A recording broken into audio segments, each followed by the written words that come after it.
This Broadcasting Company Limited or its advertisers.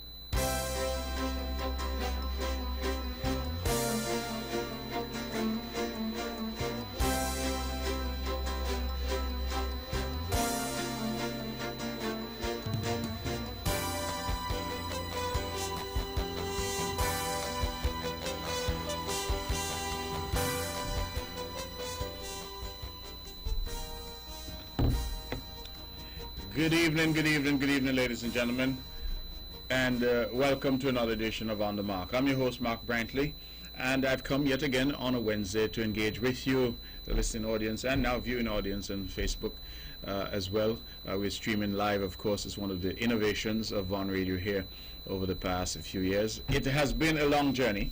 We have been here for many years, and we are here every Wednesday, as I said, with, we hope, a conversation that adds value.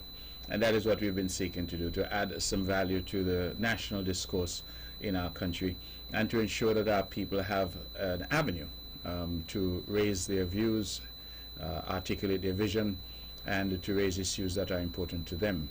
Of course, I always say that we take all shades of public opinion. This is not a show where we expect everyone to agree with whatever I say.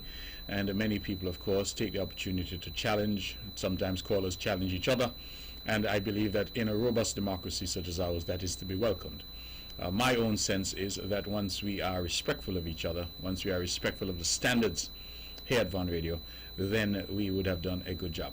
And I hope when the history books are written, they will say that this show contributed to democracy, contributed to the strengthening of our dialogue and discourse in our country, and contributed to the reinforcement of one of the pillars of our democracy, which is freedom of speech.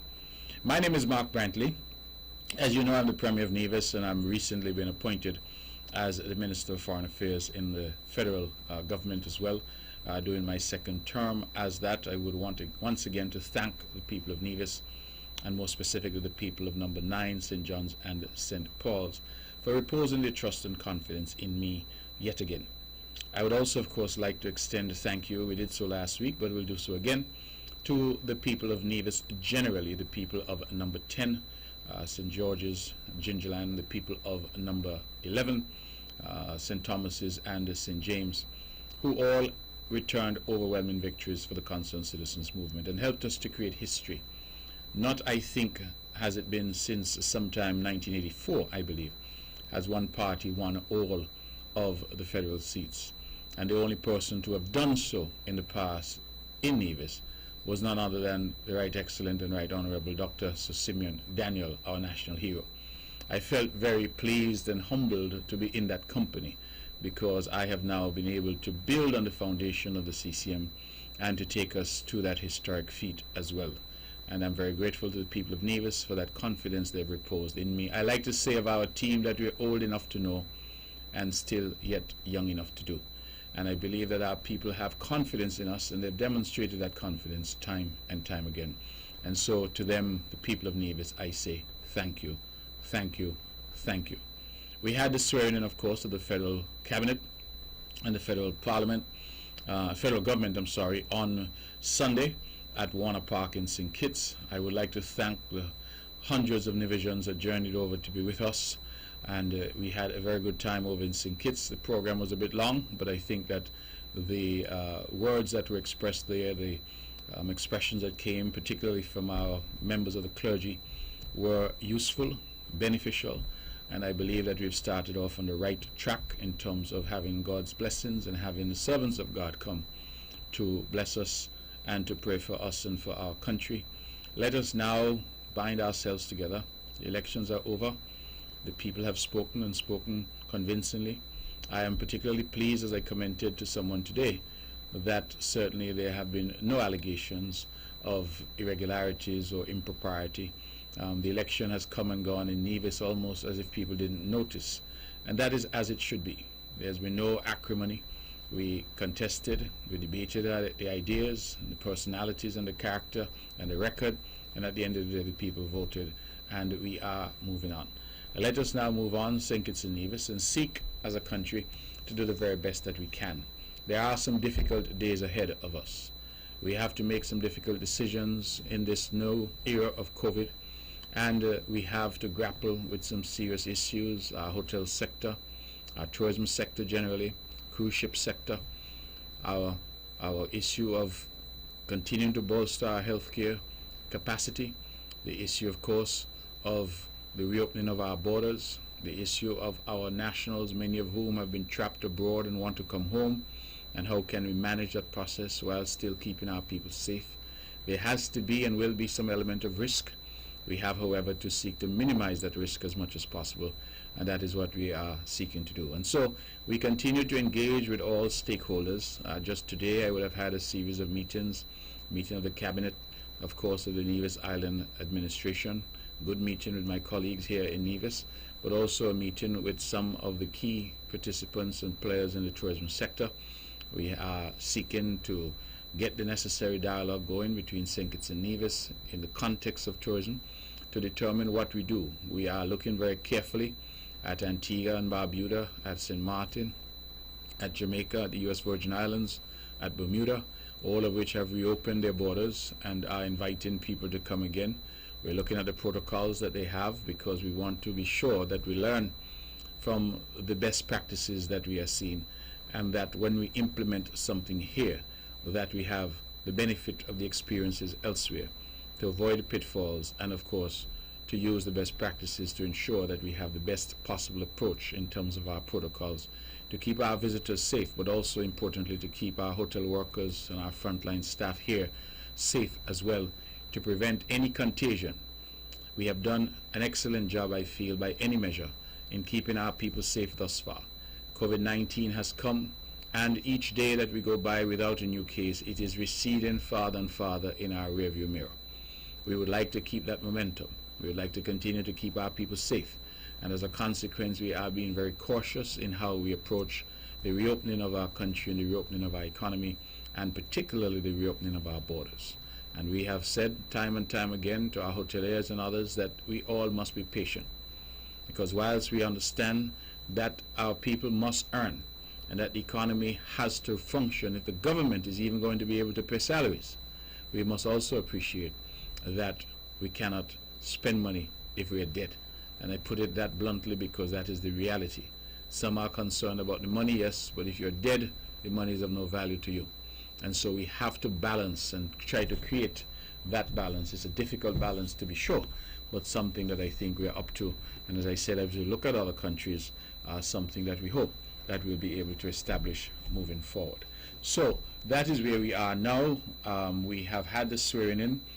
I have been returned as Minister of Foreign Affairs and Aviation, ministry that I held before, and a ministry I think has had good performance, and we will continue to build on that performance.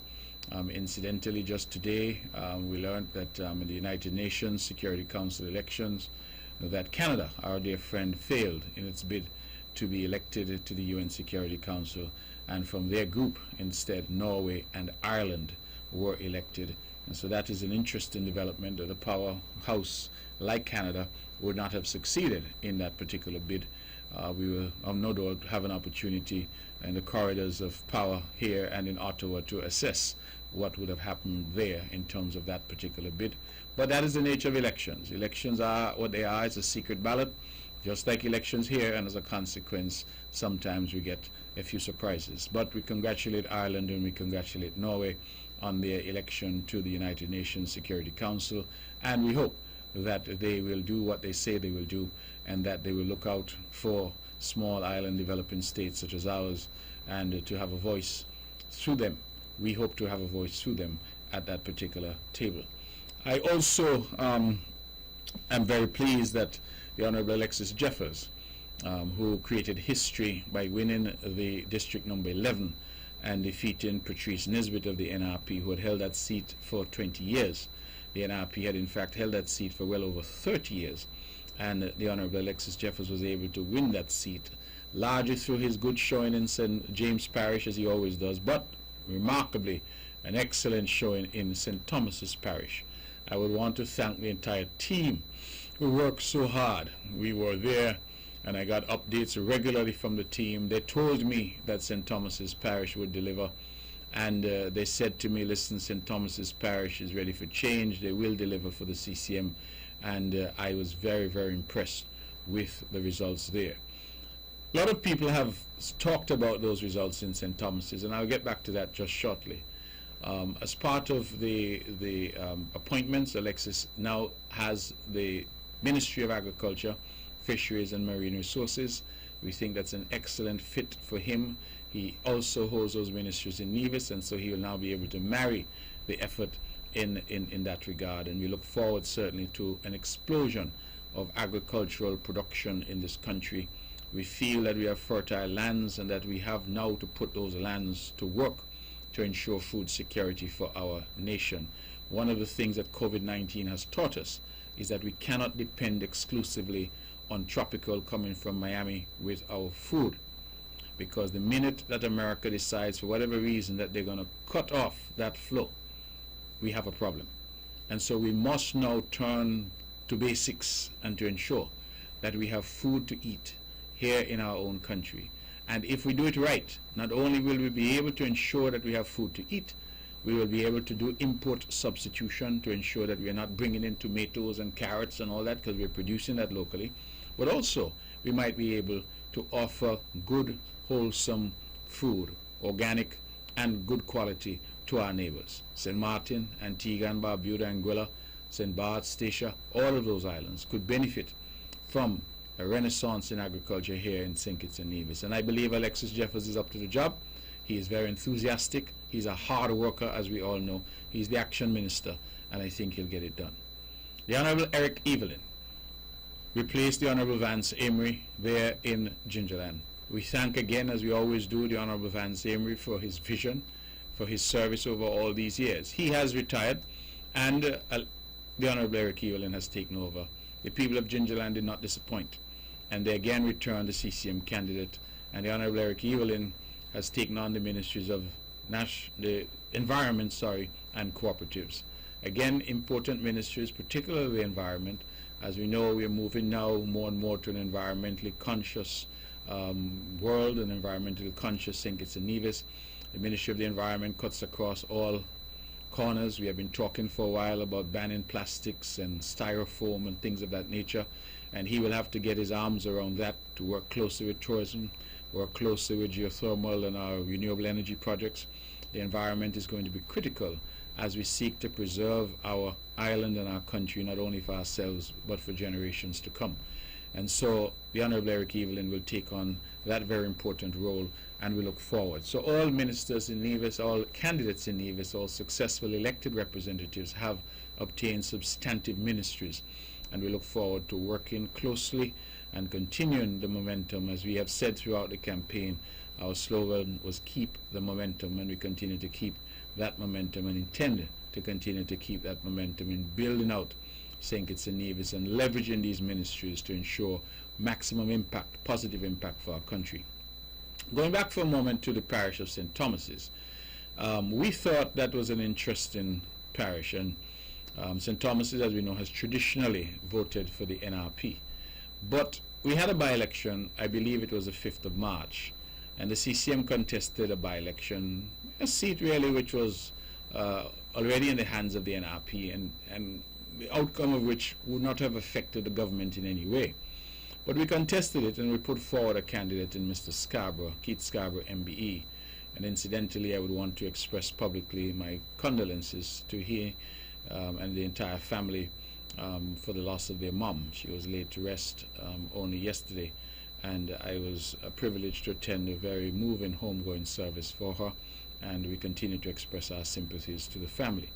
But Mr. Scarborough, who is best known as a Calypsonian and a cultural icon, Mr. Scarborough contested that seat on our behalf, and the newcomer, endorsed by the outgoing Joseph Parry, who had been there for many, many years, the newcomer, the Honorable Cleone Stapleton Simmons, she ran and was successful. So I believe that it perhaps created a false sense of security in the NRP. We, however, had been looking at the numbers, and we recognized that there were some shortcomings in terms of our campaign in that particular election, and we decided that we will do better the next time around. And where Mr. Scarborough in the by-election got, I believe it was 197 votes, we were able to increase that tally to 420 votes. So that's a remarkable difference. What we found interesting is that people say the NRP lost support in St. Thomas's. I don't think that the numbers suggest that the NRP lost any support in St. Thomas's. I say that to say this. The Joseph Parry in 2017, the record suggests, got some 518 votes in St. Thomas's Parish in the local election and won that seat. In the by-election of 5th of March, Cleon Stapleton Simmons got 514 votes. And in the federal election of June 5th, 2020, Patrice Nisbet of the NRP got 500 votes. So really and truly, there isn't much difference between what Patrice got 500 votes and what Parry got, Joseph Parry got 518 votes. And Cleon got 514 votes. So you are basically within 18 votes at the outside in terms of where Patrice Nisbet ended up in St. Thomas's. So that doesn't suggest any significant fall off in support. The NRP, it appears, continued to get what the NRP usually gets. The difference, I think, is that the CCM was able now to bring new blood, new voters, people who perhaps usually would stay at home, CCM voters who never used to go out because they say it's a lost cause. We were able to bring that amalgam of people together, bring them all out, and I think that made a fundamental difference, to the point where Patrice Nisbet would have won the St. Thomas's section of that seat in 2015 by over 300 votes. I believe the number is 341. I hope I'm correct in that regard. And this time around, he was only able to win it by 80 votes, 80. So to move from 341 to 80 is a significant positive swing for the Concerned Citizens Movement. And I know it is a result of the hard work, the dynamism of the candidate, but also the hard work of the team. And I would want to thank them for doing what many thought was impossible and returning number 11 for the Concerned Citizens Movement. We saw a tremendous swing in favor of candidates for the CCM. I myself won by the largest margin of my career. I won by some 534 votes in number 9. Never saw those numbers before. In all the times I've won that district, number 9, I've never won St. Paul's until this time, and I won it handsomely by 75 votes. And so to win both St. Paul's and St. Thomas's, to win 15 out of 18 ballot boxes, it suggests that there was a tremendous swing towards the Concerned Citizens Movement. Eric Evelyn in Gingerland did what was expected. He won all the boxes up there. And the Honorable Alexis Jeffers, of course, did what many thought was impossible and won number 11. So there was that tremendous swing. In St. Kitts we saw that swing as well. We saw Conris Maynard lose in a seat that is traditional Labour stronghold in number 3 to a newcomer in Akila Byron Nisbet, I'm sorry. That also was unprecedented in terms of that victory. We saw in number 2 John Powell being able to overcome the veteran Marcella Liebert. We saw in number 4 Lindsey Grant moving, I think the last time he won by 20-something or 30-something. He moved up to 300 and something this time. So a massive victory there, and you saw that swing in his favor as well. In fact, the only 2 seats that we had difficulty was number 8, where Eugene Hamilton went from winning from over 300 in 2015 to, I think, winning only by 26 or thereabouts in 2020. And then in number 1, where Patches Liebert would have won by 4 in 2015 and now would have lost in this election to a newcomer in Jeffrey Hanley. And so those really were the only 2 districts that the swing was reversed, if you will, that we did not have that same momentum. But in every other district, in number 2, in number 3, in number 4, number 5, even in number 6, the candidate, their newcomer, Mr. Williams, did the best that any candidate has done against Dr. Douglas in number 6. In number 7, the Prime Minister got the largest number, or the largest margin he says that he has ever got in number 7.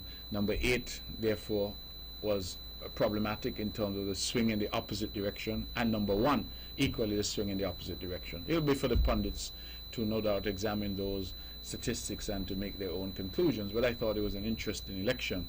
We have had many commendations. I've had many messages from abroad because this election was being watched very closely. It was one of the few elections that has happened in the context of COVID in the region. I think only Suriname also had elections in this environment, and so it was watched very closely. And I think that the finding of CARICOM that the election was free and fair and reflected the will of the people will go a long way to assure everyone at home and abroad that St. Kitts and Nevis continues to be a model of democracy, and that where elections are concerned, we have never had the type of issues that we see plaguing other countries. Yes, we have had difficulties, as we did in Nevis in 2011, but the court has stepped in where necessary, rectified that, and I think we have learned from it, and we have moved forward as well. These elections have also been good for governance. One of the developments that might have gone unnoticed because there was so much going on is, of course, the fact that ZIZ in St. Kitts was thrown open for all parties and all sides to come.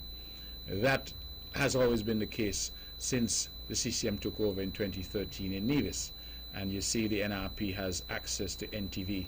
When we were in opposition, that was not the case. In fact, I went to court, and I take great pride in that fact, that it was my case in the court here, High Court and Court of Appeal, that said quite emphatically that the law was that the opposition had to have access to government-owned broadcasting platforms. And as a result of that, the NRP now, every time I see them on TV, I smile, because I said, were it not for my effort, an effort that I'm very proud of, they may not have been on TV today. But they kept me out, said I could not go on. They kept out CCM. I went to court, and the court said that we had a right. Government change, and now they benefit from the court decision.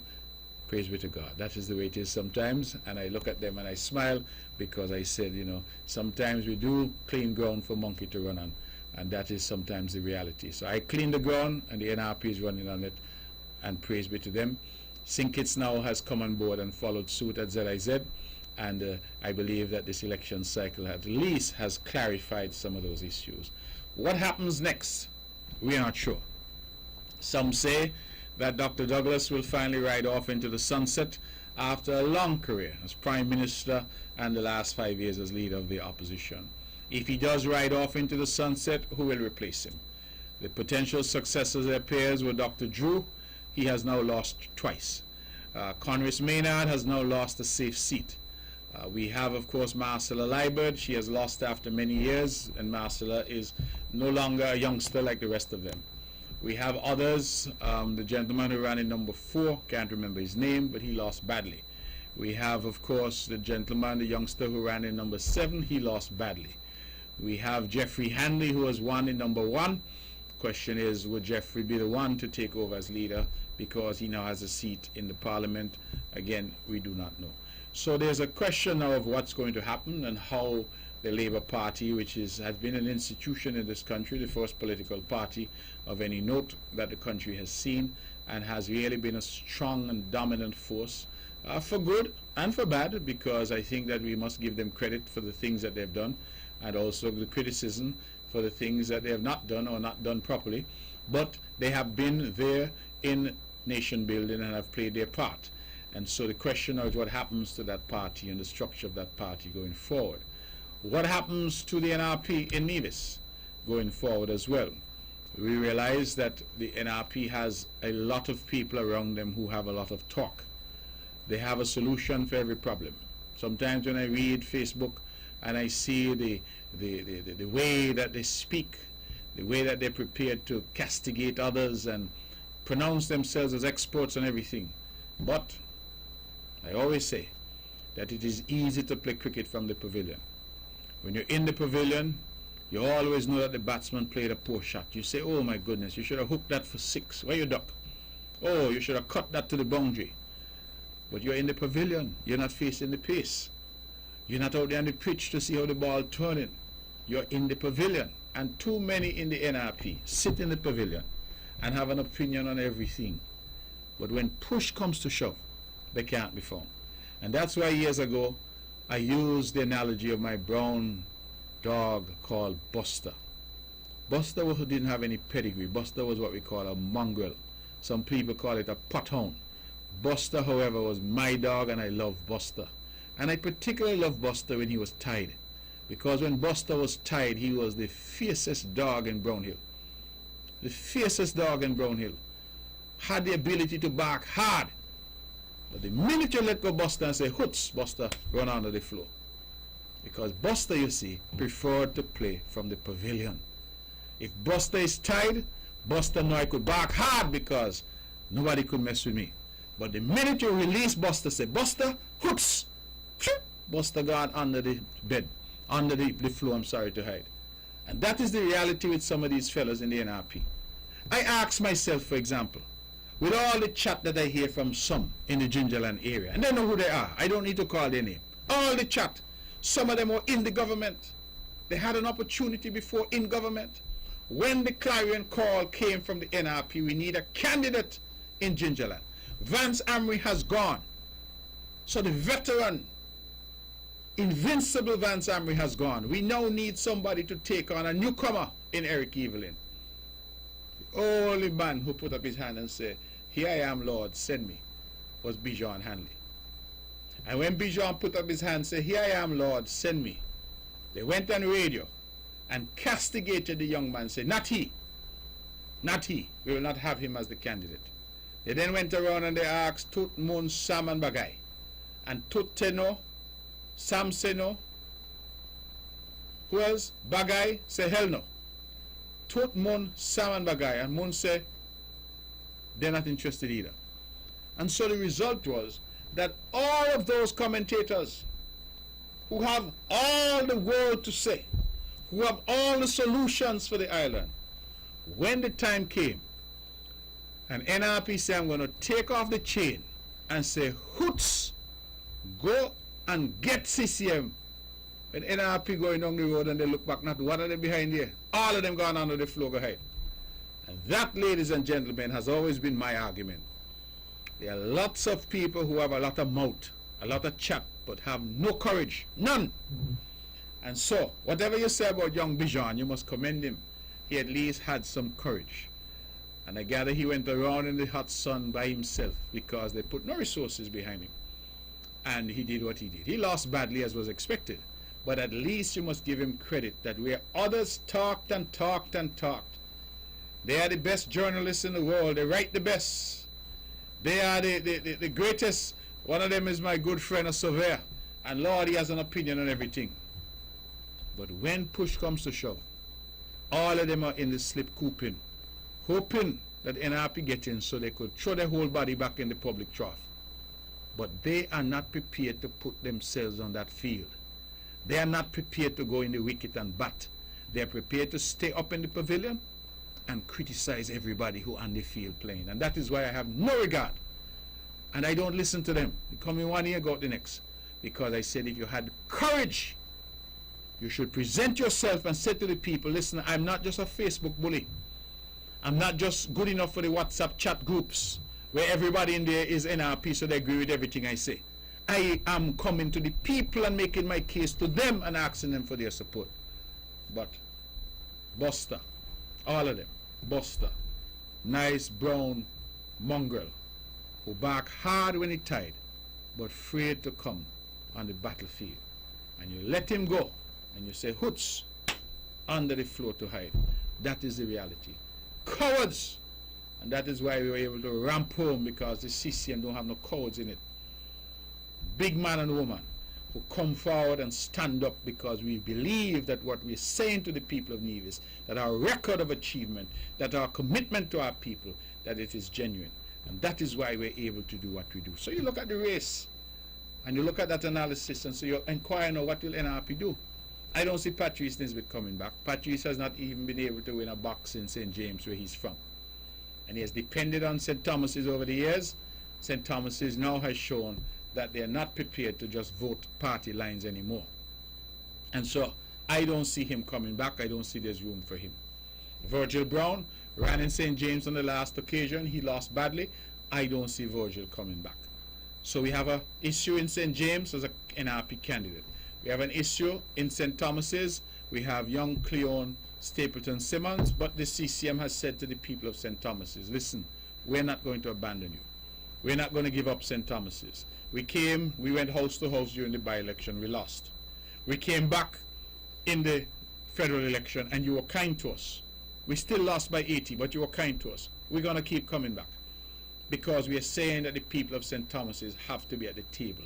It is improper in our view that the people of St. Thomas's have spent the longest time in opposition in the country. The longest time. Think about it. Since 1992, the people of St. Thomas's went into opposition. And they did not emerge again into government until 2006. They had 6.5 years, and then they're back into opposition again since 2013. It's time they come to the table, and we will work on bringing them to the table. We have a plan, and we will unfold that plan. We will be talking very seriously to the people of St. Thomas's Parish because they too matter most. And so we're working on that. So I don't know if the NRP is going to stick with young Cleone in St. Thomas's Parish. If they do, we can say tonight that we are coming hard as a party to persuade the people of St. Thomas and make the case to them.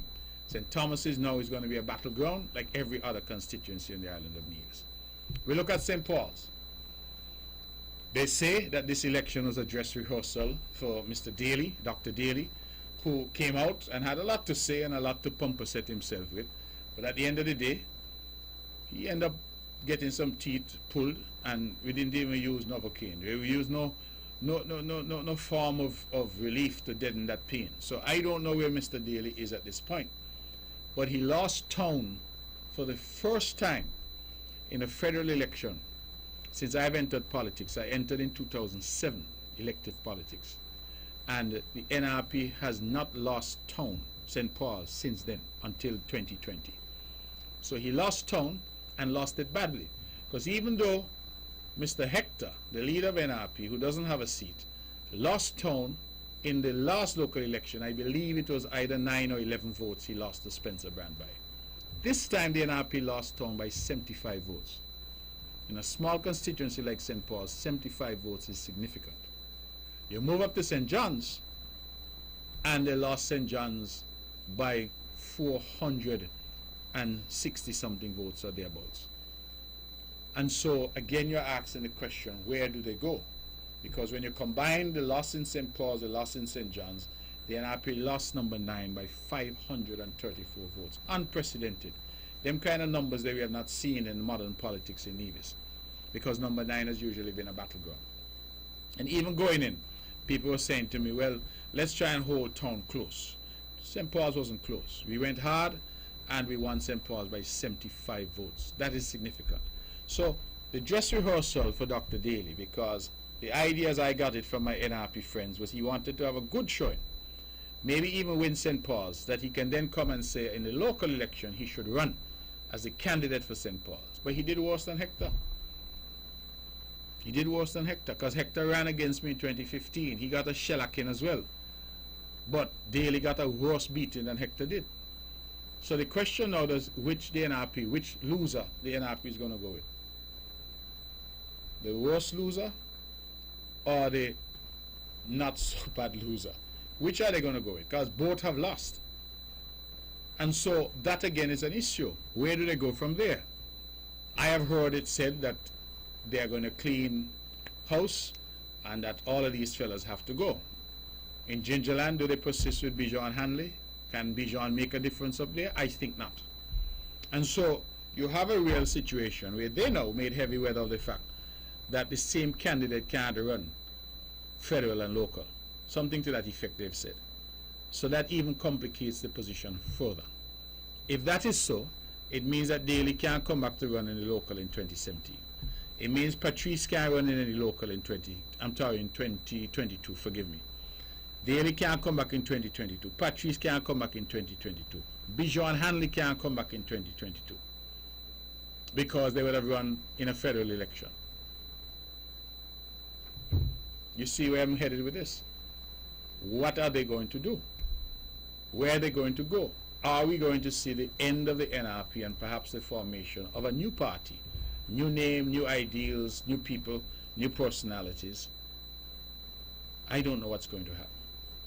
But it is for us, of course, to focus on our business in the CCM, to ensure that our party continues to be strong, it continues to be relevant, and it continues to do the things that have endeared it to the people of Nevis. Work hard, put people first, put people at the center of our development. We don't always get it right. And I keep saying that because there has to be in our politics room for humility and to say sorry when you get something wrong. We don't always get it right. But the people trust us because the people know that every day we go to work for them, not for ourselves, for them. That is why we don't get no land. We don't get no house from land and housing. We don't get any of these things because we are not that. That is not our makeup. It's not in our DNA. We, in fact, have put things in place to ensure that those things never happen under CCM administration. We have a policy, for example, that has guided us saying no member of the cabinet or family, close family of the cabinet can benefit from any lands from land and housing, any help from land and housing. That is something we put in place and have lived by since 2013. So you're not going to see those things happening, certainly with my administration as Premier of Nevis. And it could not happen under Vance Hamry because we live by a particular code that we will conduct ourselves in a particular way. And I think that the people of Nevis should find it interesting, even remarkable, that we've been back in government since 2013. You have not had any whiff of scandal associated with the CCM government. And I've been Premier since 2017 December. No whiff of scandal associated with us because we've played the ball straight. No crookedness. And that, I think, too, is endearing. People like to say, oh, politicians, thief, them this, them that. There has been no whiff of scandal involving my government, and I'm proud of that. To the contrary, we have opened up the media to the opposition. I now do a monthly press conference, which I will restart shortly. We had a hiatus due to COVID and, of course, due to the election, but I will restart shortly. We have introduced now the Parliament, which was stagnant, that we go at least once every 2 months. Again, we had a hiatus due to the difficulties of COVID and, of course, the election, but we hope to go back to the Parliament shortly. The monthly press conference I mentioned earlier never happened before. That is something that I think that we are proud of. And then we have operationalized integrity in public life. Many people don't recognize that the Nevis Island administration under my premiership, I'm very proud of that achievement, has operationalized integrity in public life.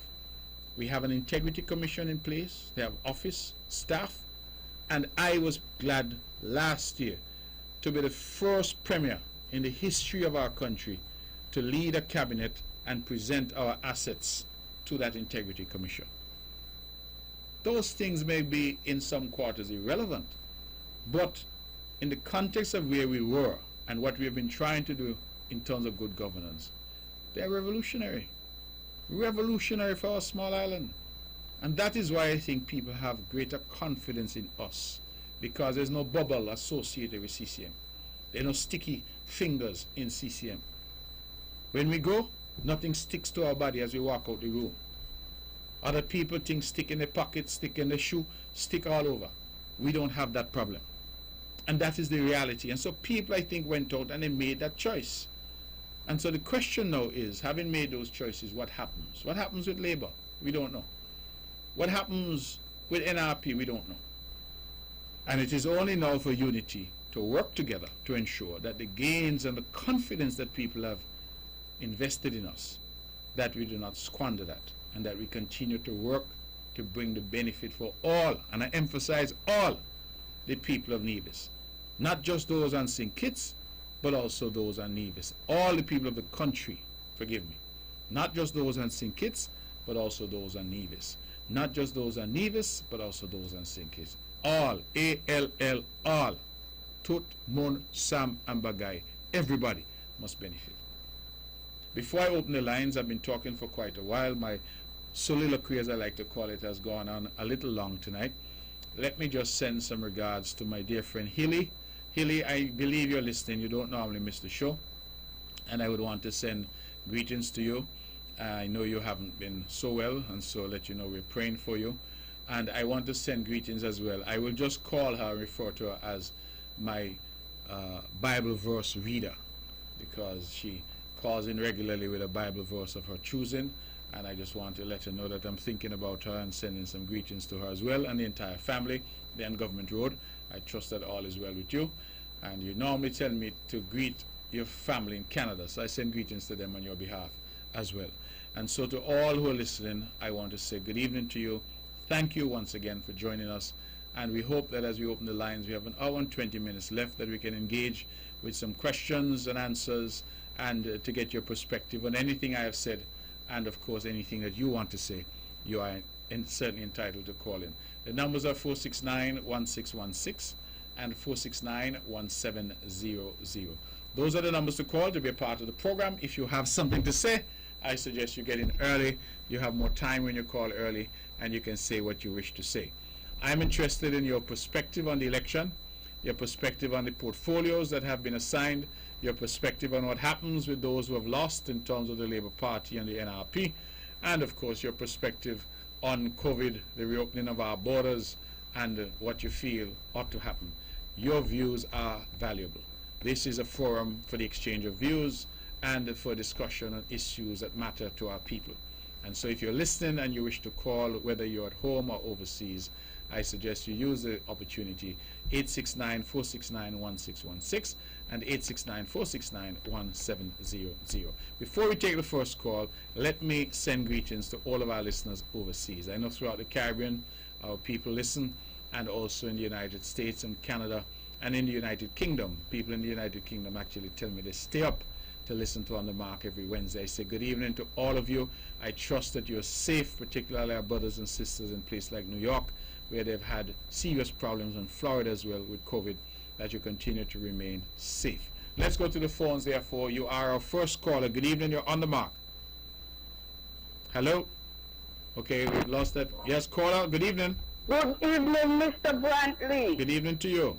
This is your friend Duncan from St. Kitts. Yes, how are you, darling?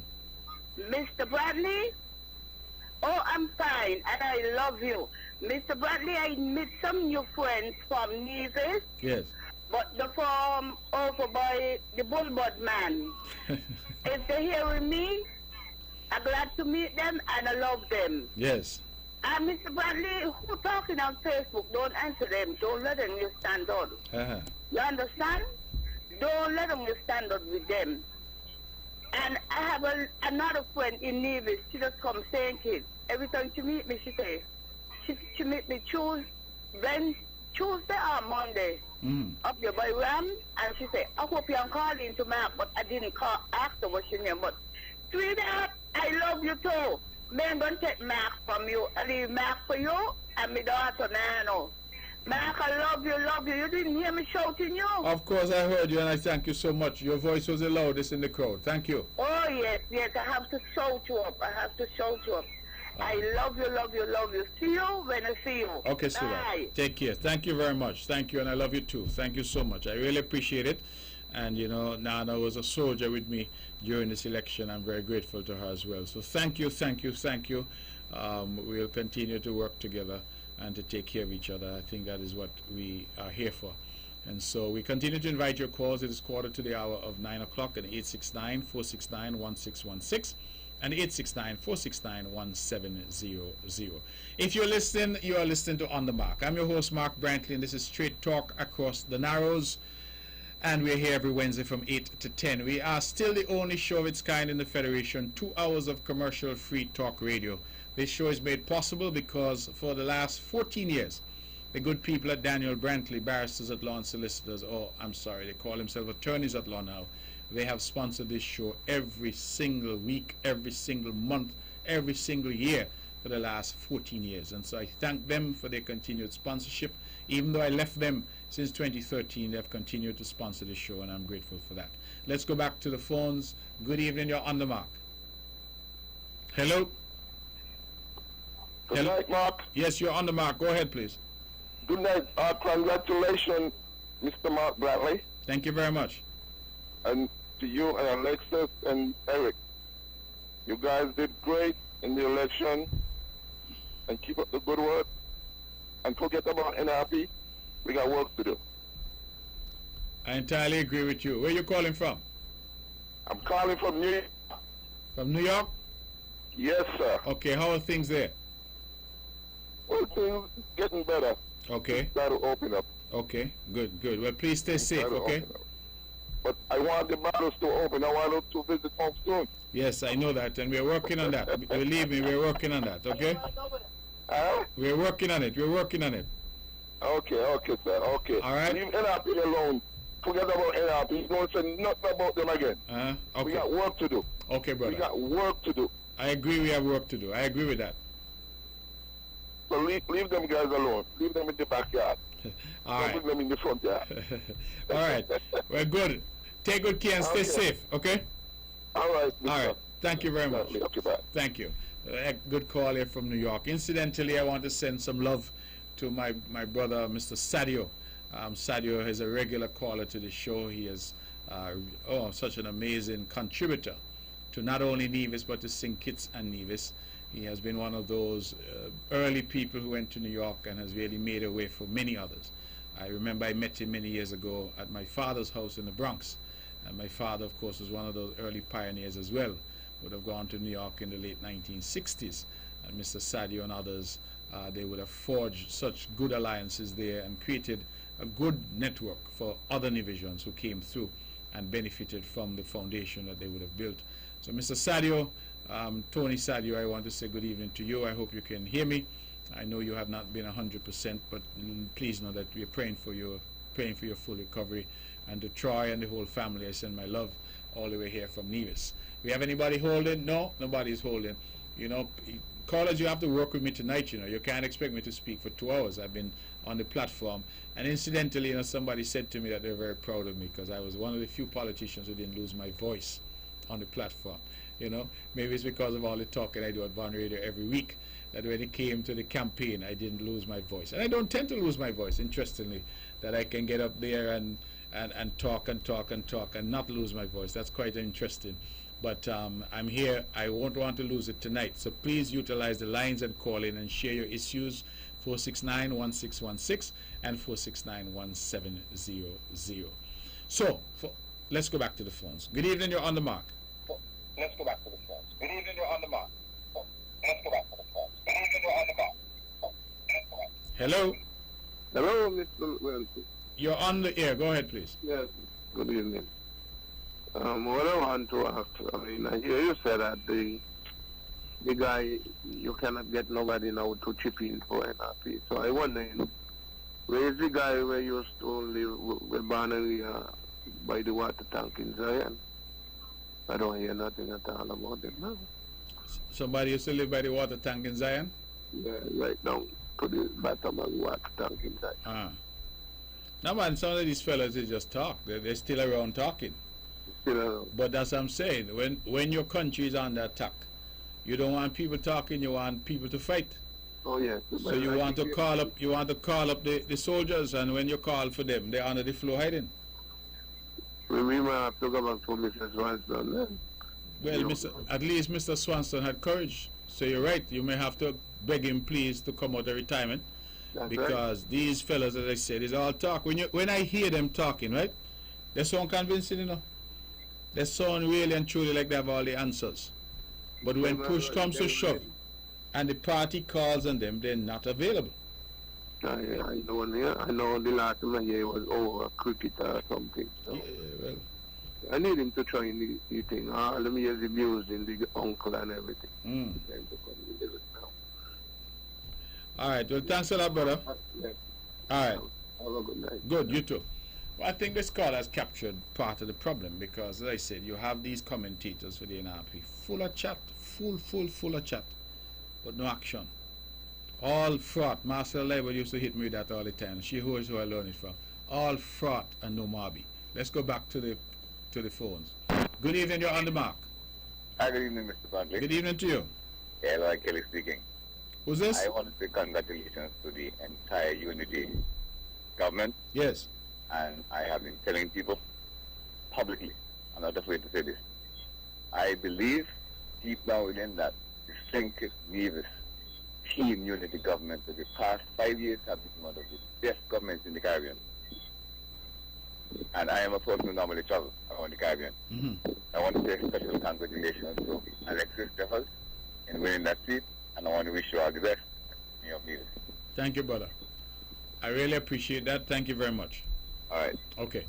It is 10 minutes to the hour. We're taking your calls here on the Mark, 869-469-1616, 869-469-1700. If you're just tuned in, then you're listening to the Eastern Caribbean's only powerhouse, VON Radio, the voice of Nevis, 860 on your AM dial or www.vonradio.com. Let's go back to the phones. Good evening, you're on the Mark. Hello? Good evening, Mr. Brantley. Yes, good evening to you. It's the voice of the station. How are you, my brother? How are you? I'm good. And how is all of our station family? They're good, man. I talked to your people a couple of days ago, and they're doing fine. They feel elated. Excellent. Well, heartiest congratulations. Thank you, my brother. Yes, and not only that, you bring home number 11. Many said it was impossible. Yes. And all the best to you. All the best. Congratulations on the whole team. Yeah. Thank you. So you all followed the election in Statia? You all were tuned in? Oh, man. Sure, yes. Yes. Yeah, I followed everything. We followed everything and all the campaigning. And the whole thing, circumstances. The whole thing, of course, was online. So that should have been an interesting new experience. Very, very new. Very new. Well, they'll continue crying for 5 more years. Yes. Okay, have a good evening and all the best. All right. Thank you very much. Thank you for the call, and good evening, of course, to all the good people there in Statia. A lovely island, lots of great people, and lots of people from St. Kitts and Nevis who live there. And so I continue to look forward to your listenership, and hopefully, when the borders reopen, I can come and pay another visit. Let me go back to the phones. Good evening, you're on the Mark. Hello? Good evening, Mark. Good evening to you. Yeah. I really enjoyed this election right here because there's a lot of signals about what's going on right now. And one of the things I'm happy for is that there's a few things that we can put to rest. When I say put to rest, I mean dig a hole 6 feet, put it in there. This silly non-starter argument about pay, that should be put to rest, and whoever wants to bring that up again, is just as silly as the argument itself. Reason for that is the argument was advanced, and the people of Nevis has rejected the argument overwhelmingly. And so that in and of itself, as I say, should be put to rest. Another thing that should be put to rest is the argument that the team is only able to win because of overseas voters. That in and of itself, that should be put to rest. But I'm happy for two. You had the argument about St. Thomas's, and especially in the federal election, people thought that it was, either term unwinnable. And here it is in the CCM column. So it's for us now to rally hard and canvass and, meet people and register people in St. Thomas to hear what could transpire during the local election. All in all, in terms of the portfolio, I'm happy that the foreign ministry remain with you and the aviation. Agriculture for Alexis Jeffers, I think it's an excellent idea because it only means then that he has a bigger perspective in terms of looking at agriculture, now from a federal level and local level. Liaise directly with persons overseas, the Taiwanese, the Japanese, and so I think, even though I want to put it this way, I think English is at an advantage simply because of that. And so I really appreciate you guys. You did a good job, and my support is always with you. So there you go. Have a good one. All right. Thanks a million. All right. Well, I think you have raised some interesting issues. You're right. The NRP's, basically their only issue in this campaign was this two-salary story. I believe that the people rejected that overwhelmingly. Then, of course, they sought to argue that the CCM could only win with overseas vote. Sadly, Many in St. Kitts were of the same nonsense view, and you're absolutely correct that we dispel both. The people voted overwhelmingly. In fact, when we looked inside the numbers, we've discovered that the NRP actually brings home more people to vote than the CCM does.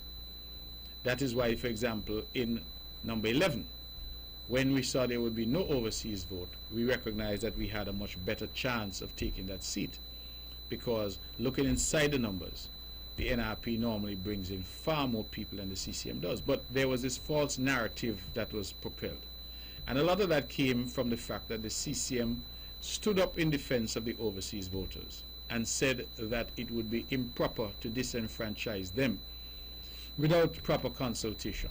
And I say that publicly because I'm not resiling from it, and the CCM is quite proud of the position that it took, that we ought not to disenfranchise our brothers and sisters who happen to live overseas, absent consultation and some commission that would have advised as to the best way forward.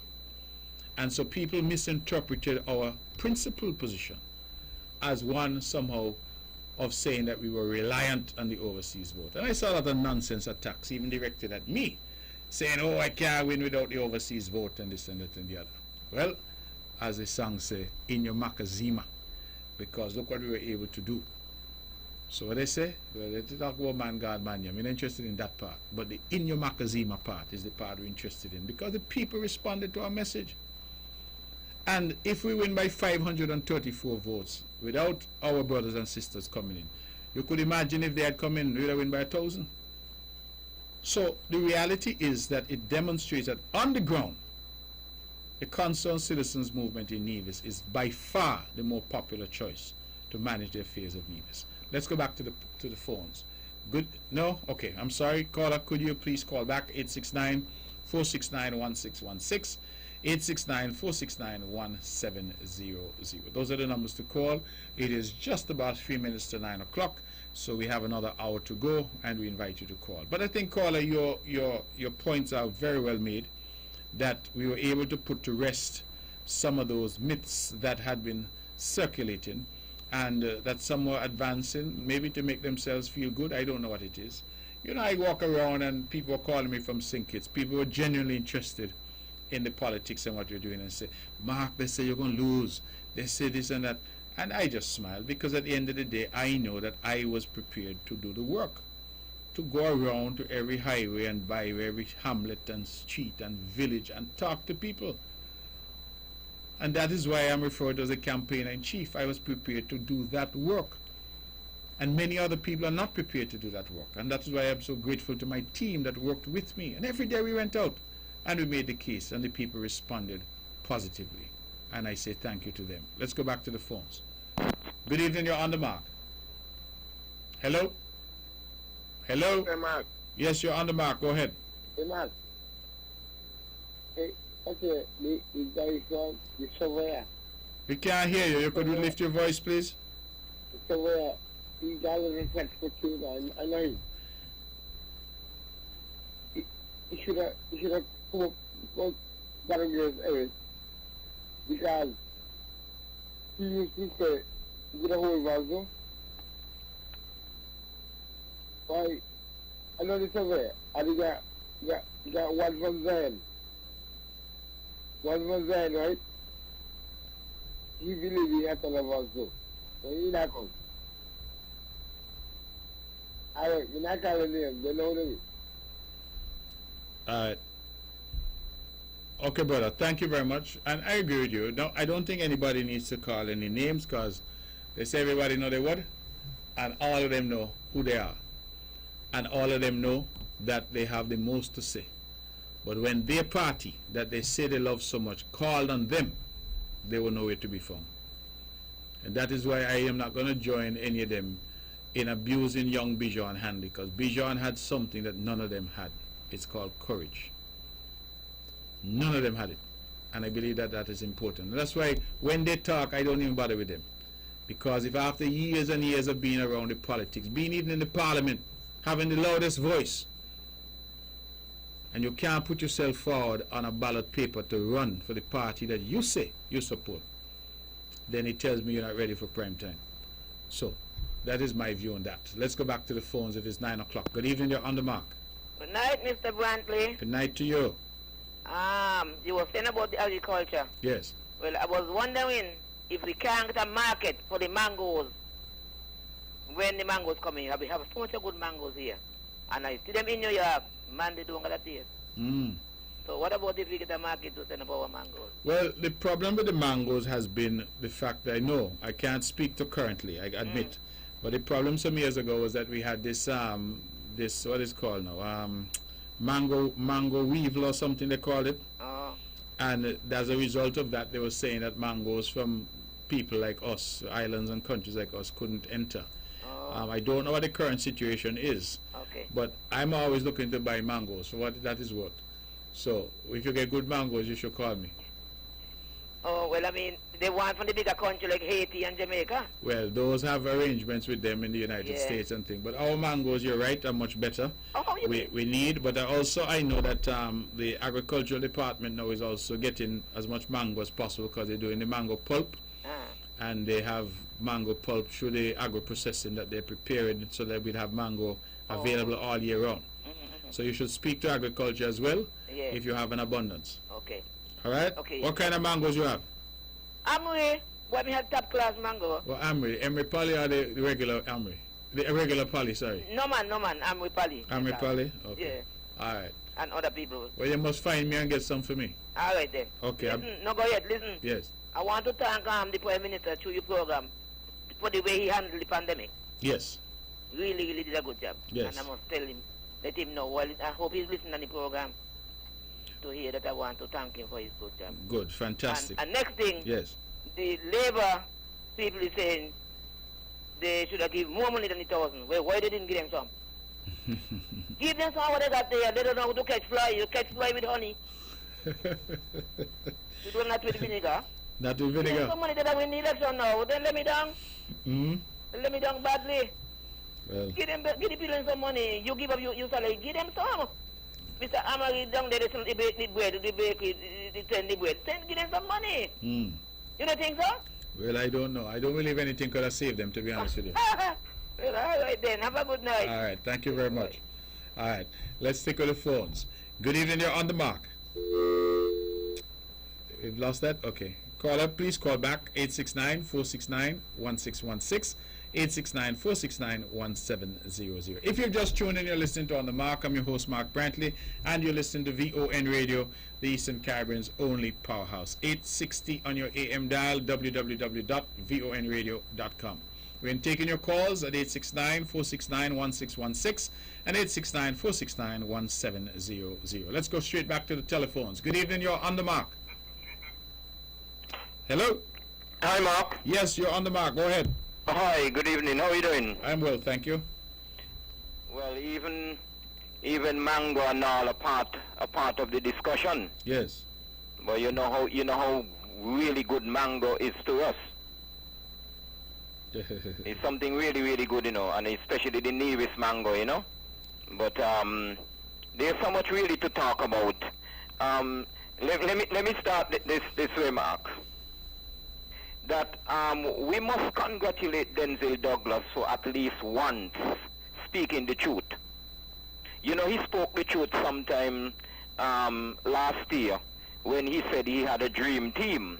And I came and I indicate to the country that at least we have to congratulate him for speaking the truth, that he has a dream team, because after the general election, Denzel Douglas and his team will be still dreaming about getting into government. And do you know, Mark, the hypocrisy executed and demonstrated by Denzel Douglas?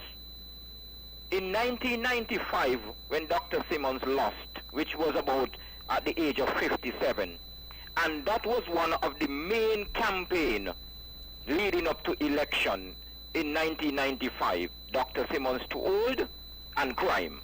We had 4 murders at that time. 4. And so Dr. Simmons was too old at 57. But Denzel Douglas around 67 is still too young. I mean, that labor really have the maths. But we know, yes, there's a new maths where 5 is more than 20. Not in terms of figures, but in terms of performance. That we would have done far more as Team Unity as a government than what Labour would have done for the last 20 years.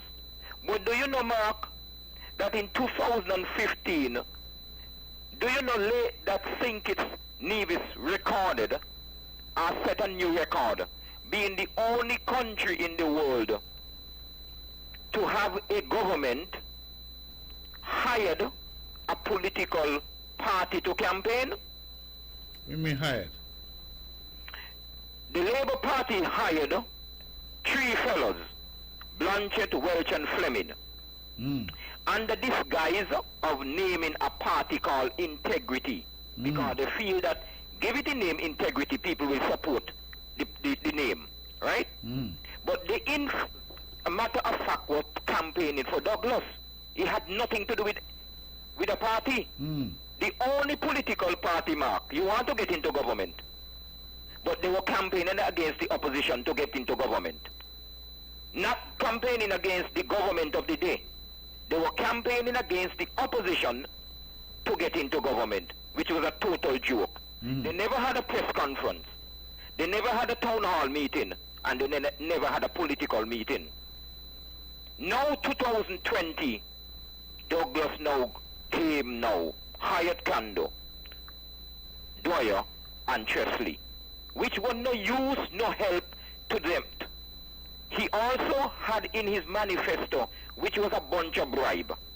And after he realized about the R2 before election, he realized that he was so much behind the 8 ball. Denzel Douglas came to the nation, so he gonna get every family $3,000. $3,000. Desperation to the highest level. But that did not work, and that did not help him. But let me say, Mark, this is something important. Do you know in Brazil that the Prime Minister fired the Minister of Health in Brazil? You aware of that? I'm not aware. Why did he do that? The reason why that the Minister of Health was just like in America, advising the Prime Minister in Brazil about things that he should not do. The Prime Minister in Brazil was concerned about the economy and making money, not saving lives. That is the fundamental priority of a government. The security of its nation, the safety of its nation, and the health of its nation. That was not what the Prime Minister of Brazil was concerned about. And the man stood up, he fired the Minister of Health. Well, after he fired him, BBC interviewed the man. And BBC asked him, well, what you going to do? You're going to campaign against the Prime Minister? Because, you know, when people fall out with the government, they go campaign against the government. Well, the man decided he ain't got no time to campaign. Campaign will come. He is concerned about saving lives in his country. Imagine many other persons would have taken the opportunity to campaign against the Prime Minister and his government. We got to give that minister credit. And do you know that about 2 days after, the man who the Prime Minister put as the Minister of Health resigned? He gets fed up to as the Prime Minister and the government. You know? So I want to say, Mark, because... Well, tell me something. You're on the ground in St. Kitts, and I know that you're a student of politics. You follow it closely. Oh, yes, yes. What impact did you think the Honorable Sam Conda and Dwyer Astafan, Chesley Hamilton, and others, what impact do you think they had, if any, in the last election? Well, Mark, I could tell you straight off the bat. They did a lot of harm to the Labour Party. Why you think that? Because all of them, despite what people may think, I think that certainly the Honorable Sam Conda has had a long life of creditable service to the people of St. Kitts and Nevis in Parliament and later as ambassador. Dwyer Astafan has had a long life of service as well, and yes, he has been critical of the government, but that Operation Rescue, I think they call it, as you know, was a potent force for unity in the lead up to the 2015 election, and then thereafter he became disaffected and he became a force against unity. So I'm curious as to why you say it did them harm, it did Labour harm. Yeah, because these gentlemen, people see it, I could tell you. Because as you said, I am underground. Many people would have indicated. I mean, a leader, a government was so bad, were not good for the people, was bad for the country, that even based on desperation when he came over to Nevis 4 o'clock in the morning, he almost drowned. All kind of things.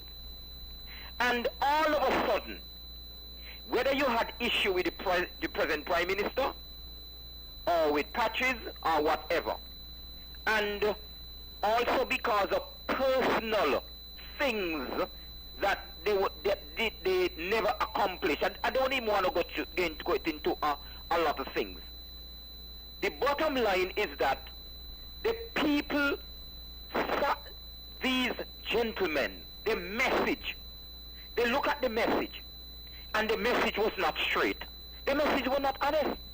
On the other hand, the people look at what the government of the day would have delivered.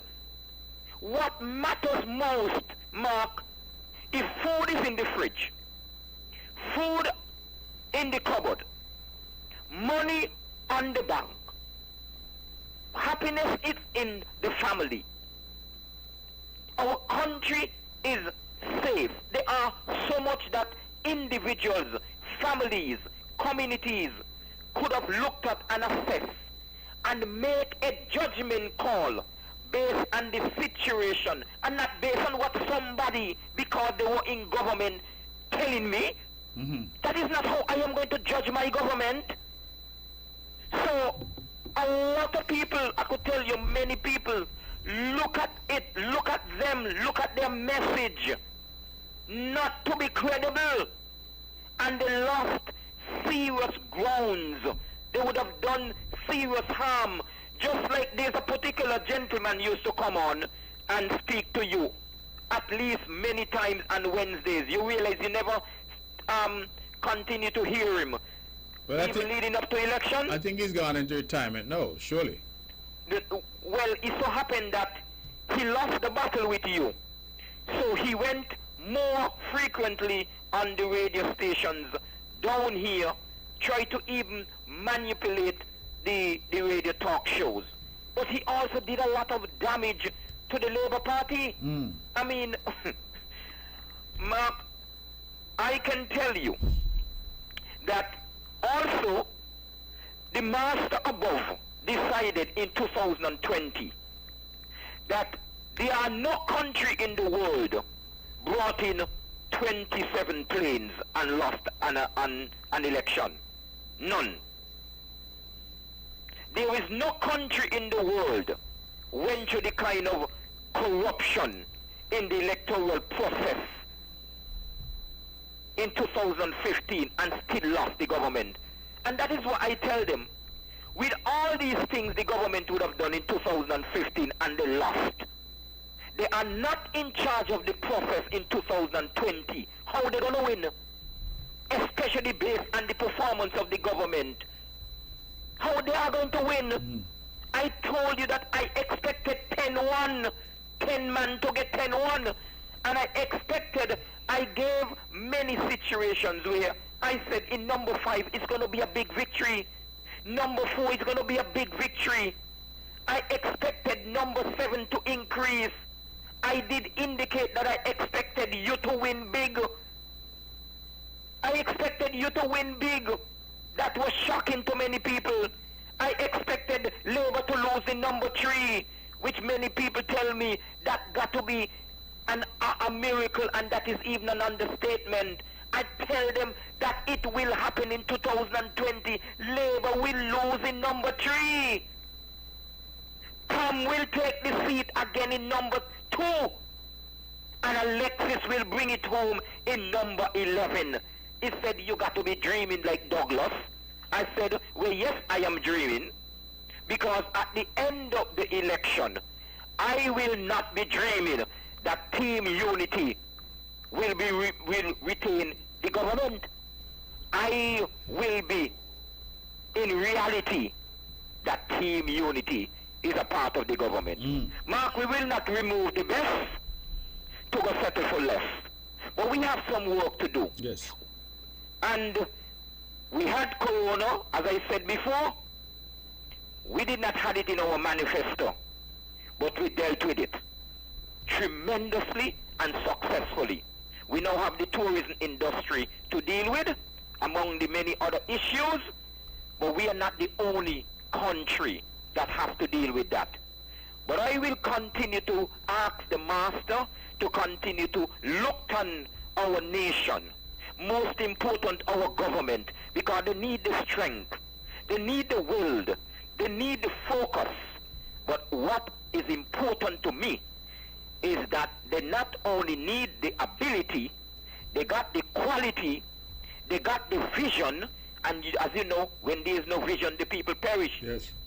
But the government of St. Kitts and Nevis have so much vision, and it is a much safer, brighter, and better future under Team Unity. So let me just ask the Lord to continue to bless you, Mark, bless this important program, this important station, and by extension, our nation and the citizens of St. Kitts and Nevis. Let me leave it there for now. You take care. Thank you, brother. You've said a mouthful. I'm very grateful to you for the analysis. I know you studied the politics, and you're right. I think when you would have said 10-1, many people thought that that would be impossible. It ended up being 9-2. Even that result, I think many people would have thought that that would not have been such a landslide. It is the first time that we've seen such a landslide in the country, and we'll have to move forward. Well, there had been in the past, I suppose, when Labour got all 8 in St. Kitts and got 7 as well of the 8 in St. Kitts. So we've seen the change in fortunes, but this alliance, Team Unity, has now secured 9 out of 11 seats, which is incredible. It also gives us a platform for a lot of things, like constitutional reform.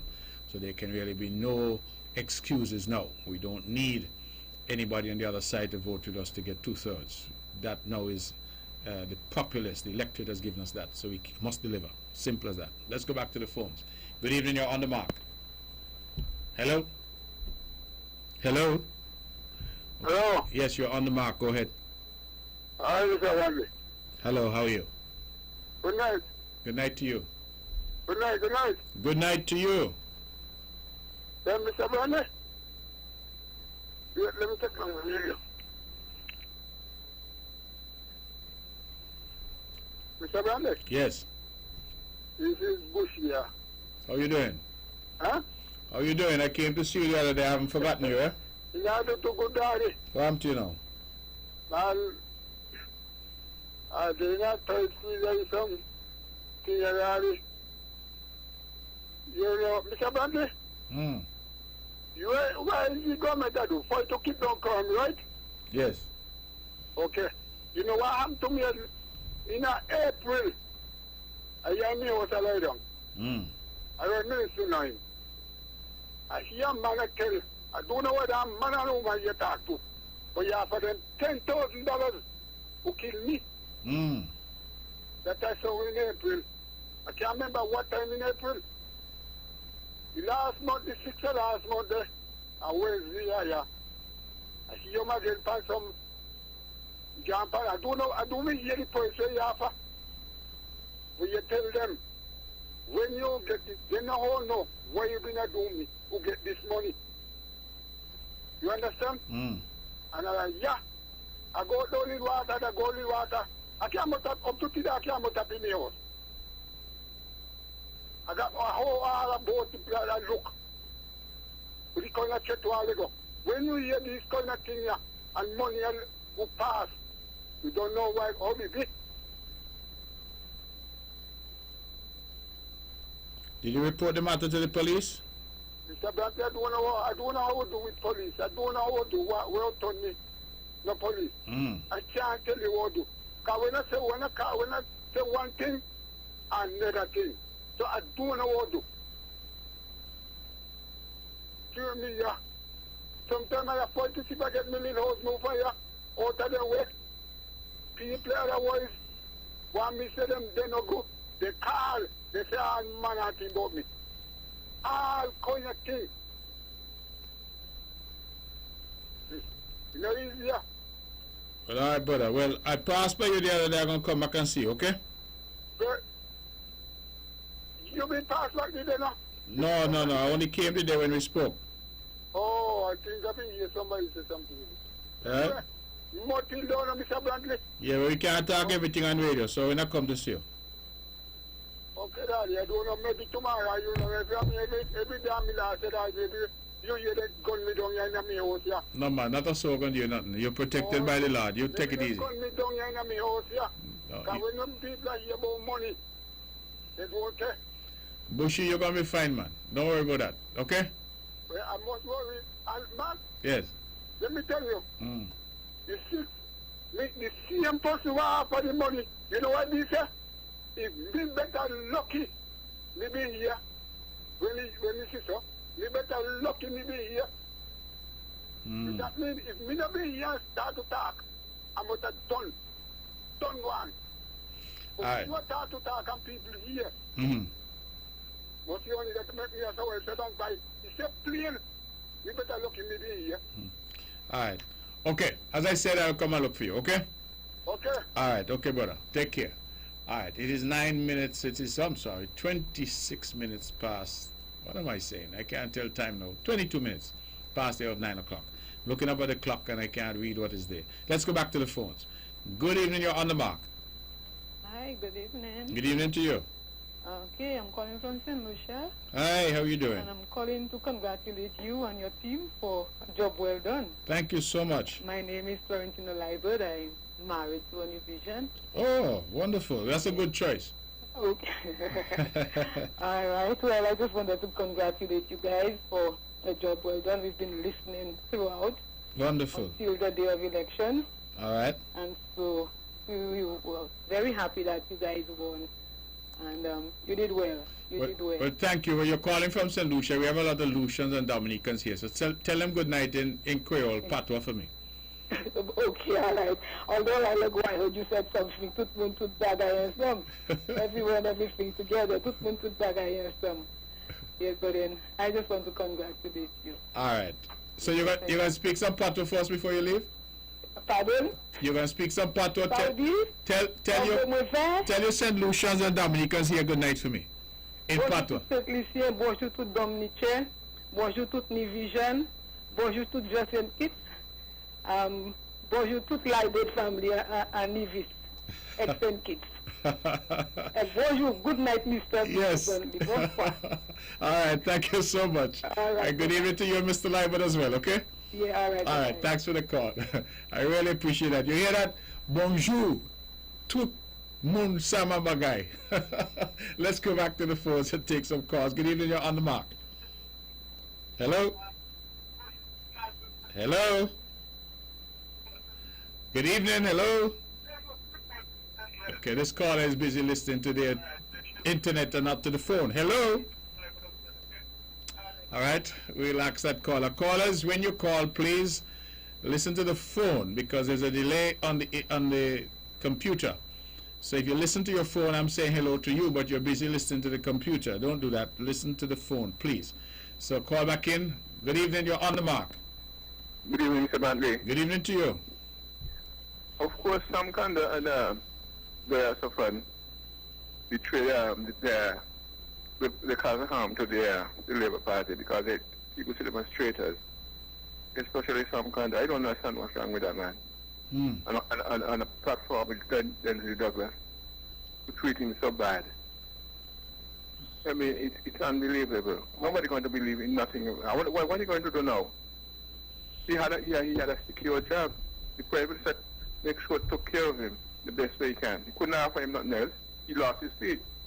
And he gave him the best. He do the best for him as he can. And secondly, Douglas wanted to debate our Prime Minister. I was wondering to myself what he wanted to debate again about. I mean, I can't see anything that he would beat our Prime Minister unless it's going to be a lying contest. Definitely would beat him telling lies. But with all this problem he have at home and abroad, how can he be the Prime Minister? And I tell you something, I'm glad he didn't win the election, because that land that the Prime Minister bought back, then Elizabeth would have sell it again, just for bad mind, wicked. He's a destructive man, and I'm glad the people of this federation come to their senses with all the promises he's making. He would have gone straight back to the IMF. Can I ask you something, Cora? Mm-hmm. In your view, Denzel Douglas was Prime Minister for 20 years. Mm-hmm. Did he do any good in that period of time? Mr. Banner, you don't see the infrastructure. I wouldn't talk about Navis, because Navis wasn't going to get anything from him, but can't you see the amount of repairs the Prime Minister did in St. Kitts? First of all, the Mary Charles. Then all these government building the bills they took care of. Then have money to do the old Bay Road, the old road there. I had a girlfriend over at Halfway Tree back in the 70s, and I was frightened when I passed there. And then the terminal, all those things, and still have 120 million to put aside. No, but I asked you a different question. Mm-hmm. In speaking about Dr. Douglas, he was Prime Minister for 20 years. Well, that's what I'm talking about. So you don't think that he did anything good during that 20-year period? No, not that I could, not I could see. Okay. So in your opinion, then, the 20 years, there was no contribution? To me, it counts as naught. Okay, okay. And the 5 years is a lot better than the 20 years. Well, certainly I think the 5 years, a tremendous amount has been accomplished. It's unprecedented. I really, even though I was a part of it, I sometimes sit back and look on with awe, because a lot was done. In every facet, a lot was done. Healthcare, diplomacy, finance, you name it. A tremendous amount was accomplished. But I'm telling you, only talk, promises. And I'll tell you something, the people that never get anything what they offer, because as I told you before a couple of months ago, you get in government, the first thing you say that Unity leave there have the treasury empty. And that would have been his biggest. As a matter of fact, somebody called him from St. Kitts last week and said the same thing. Because they know him, and that's what he would have done. Okay. Anyway, good night. All right, my brother. Just want to say good night to my friend Sandra Roberts. She's in St. Kitts listening. And my good friend Joya, who's up in St. Peter's. I want to say good evening to you as well. You have a lot of fans in St. Kitts. A lot of people in St. Kitts are tuned in and listening to On The Mark. Welcome to the show. For those regular listeners as well, welcome to you. But I just wanted to give a shout out to my friend here in St. Peter's, and of course Sandra Roberts and Sandra Prentice as well. The two Sandras, I like to call them, my dear friends there in St. Kitts. Let's go back to the phones. It is 9:30. Good evening, you're On The Mark. Good evening, Mr. Brantley. Good evening and how to are you. you? I am well, thank you. I just want to say congratulations to you and your team. Thank you. And the lady who called from St. Lucia, she said bonjour, but bonjour is good afternoon. Bonsoir is good night. I'm from St. Lucia, but I live in Nevis. Well, listen. It's bonsoir. Listen, I hear you, right? But I have always, because I asked that question before, I don't speak patois, but I did a little French in school years ago. And I find that people who speak patois say bonjour at any time of the day. They say bonjour. Where when I did French, they said bonjour was good morning, bon après-midi, good afternoon, bonsoir, good night. But I realize when people speak patois, they just say bonjour, meaning like it's like colloquial. At any time of the day or night, they say bonjour. Because I noticed that, and I thought to myself, how strange that somebody see me at night and say bonjour. But that seems to be the thing. So I believe you're speaking proper French when you say bonsoir, but bonjour seems to be acceptable now. It's like, when the young people say something wicked or something bad, that bad boy, they mean it good. So maybe everything turned upside down. Yeah, but back home we say bonsoir. Bonsoir. That's good night. Bonjour is good morning. And bon après-midi is good afternoon. So you speak patois? Yes, I do. Yeah? But I really learned it in St. Martin because my parents didn't want us. They used to speak it to us, but we had to respond in English. So who you learned it in St. Martin from? Other Lucians? Yeah, other Lucians. Oh, okay. Here in Nevis, there's other Lucians and Dominicans, so I learned it from them. So I can't speak it fluently, but I can untangle myself. So tell me something. When, say Dominicans, because I know we have quite a few people from Dominica here now, and Lucians, their patois is the same? They can speak to each other naturally, or there's differences? Yeah, but Dominican, when they speak, they drag, but St. Lucians speak like straight. When we say the for most things, but Dominican will say D. That's how you can tell a St. Lucian from a Dominican. The and D. Yeah, they say D, but we say the, T-H-E. But, you know, I get into say D also, but I'm from St. Lucia. Ah, okay. But most St. Lucians will say the. The. And T-H-E, they say D. So the river. That's Dominican. Hello? I was just getting a history lesson and I lost you. I'm so sorry about that, you know, a linguistic lesson. But that's interesting. But, you know, this question of do you use bonjour slang at any point of the day. I wonder if any of our French teachers are listening. They might call in and give us a lesson here. Because I'm here talking the little that I remember from fifth form. And the assistant here tonight is a beautiful young woman. And she's nodding because I think she remembers her French from school too. So we're talking about bonjour, bon après-midi, bonsoir. But, of course, I believe in slang. You just say bonjour.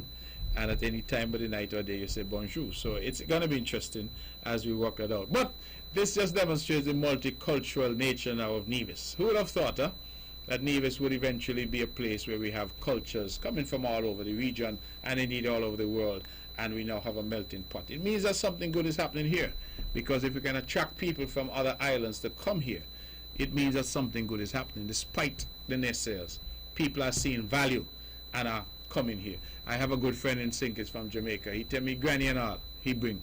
No. To Sinkis. He said life in Sinkis is so sweet. He bring even his granny from Jamaica. Everybody to be there, to be part of this. So I believe that we ought to take some credit that something good is happening in our country. Let's go back to the phones. We have somebody holding. Yes. Good evening. You're on the mark. Hello? Hello? Caller, can you listen to your phone, please? Hello? All right, this caller again is listening to the computer, not to the phone. Callers, when you call in, please listen to your telephone, please, because that's the only way we're going to have a conversation. Do not listen to the computer. Once the phone picks up, listen to your phone. That's where you're going to talk to me, okay? So please, if you can call back in 869-469-1616, 869-469-1700. Listen to the telephone when you call, please. All right, so we've had some lessons on culture and language, and we've had some patois being expressed. We say, so the lady said don't say bonjour at night, so we say bonsoir à tout le monde. Tout monde sama magay. You see, all of that is French. All right, let me stop now because I'm running up against the limits of my linguistic ability. Let's go back to the phones. Good evening, you're on the mark. Hello? Hello? Caller, please listen to the telephone. Talk to me on the phone. Yes, can you hear me? Yes, good night. All right, good night. How are you this evening? Congratulations. Thank you. You have something close by, a radio or something is giving a terrible feedback. Could you move away from whatever you're listening to? Okay. I would just like to say good night and also to say congratulations to all three of you. And I would love to say thanks to Mr. Happy anniversary to Fun Radio for tomorrow. And also, I would like to say Mr. the bakery in St. Mr. Amri, he has bread up here in Nevis selling now, so I'm so glad. I don't have to send to St. no more. All right. Good. Excellent. Thank you very much. I didn't realize Vaughn's anniversary was tomorrow. So happy anniversary to Vaughn as well. Thank you for letting me know. Vaughn's celebrating and being quiet about it. So happy anniversary, Vaughn Radio. What anniversary will this be? Got to be about 30-something years now. So, Vaughn, you have to let me know these things, but happy anniversary to you. Webo, to you and the entire crew. You've run a good ship over the years, you know. Steered it well. Captained it through rough seas and through calm waters as well. And we are all here and proud to be a part of the Vaughn Radio family. The numbers again to call 869-469-1616, 869-469-1700. And those are the numbers if you want to be part of this show this evening. We have only about 25 minutes left. So if there are calls, please do them now. Good evening, you're on the mark. Hello? Hello, good night, Mr. Premier. Yes, good evening to you. This is strictly Sissy and Brown. Keatley Anderson Brown, how are you? Strictly Sissy and Brown. Keatley, Sissy and Brown, how are you, my brother? Okay. Yes. I call it, congratulations. Thank you. For winning the election. Thank you, Keatley. How are you doing?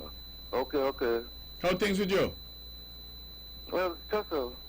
All right, I gotta come look for you, okay? Okay. Okay, brother. Take care, and thanks for the call. Okay then. All right.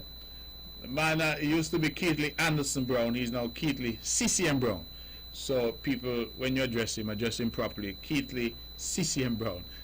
That one is an interesting one. Ladies and gentlemen, this is On The Mark. I'm your host, Mark Brandt. We're talking about a whole lot of things, and we're taking your calls. Let's go back to the phones. Good evening, you're On The Mark. Mr. Bradley, Vaughan celebrating 32 years, 1988 to now. 32 years? Yes. Well, thanks. You're like an encyclopedia, man. I'm so happy you have the information to hand. Okay. All right. Have a blessed night. Good, you too. Happy anniversary to Vaughan Radio, 32 years tomorrow. That's what the caller says. And so I believe that is perhaps correct, that it's been 32 years since Vaughan has served us. And that's remarkable for any institution to have lasted that long and to still be given this quality of service. It is truly remarkable.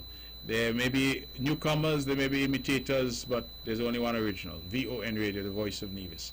And they have been here through thick and thin, through the storms, the hurricanes. They have stood tall. And we commend them and congratulate them and wish them all the very best going forward.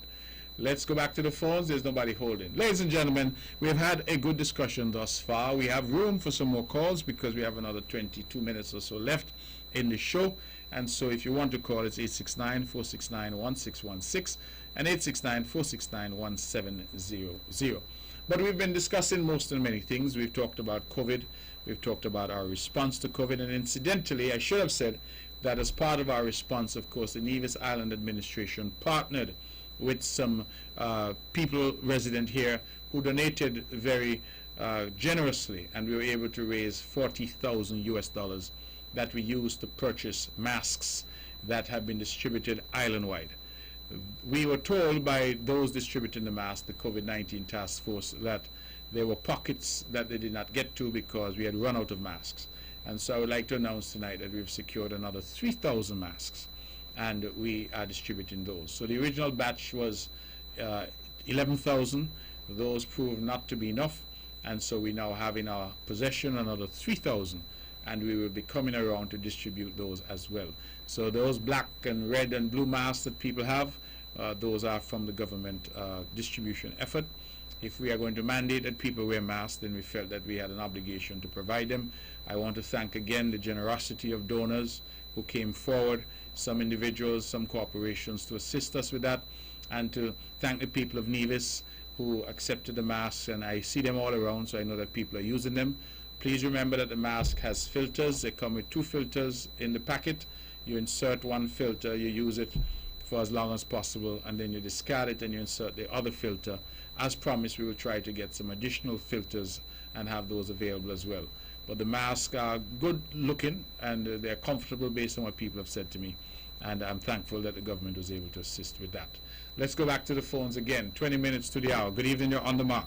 Yeah, good night. What's your take on Dr. Bailey's idea of a road going south from Long Point? I listen to it. Yeah, well, thank you very much. You said Dr. Daly's idea, but that is not a new idea.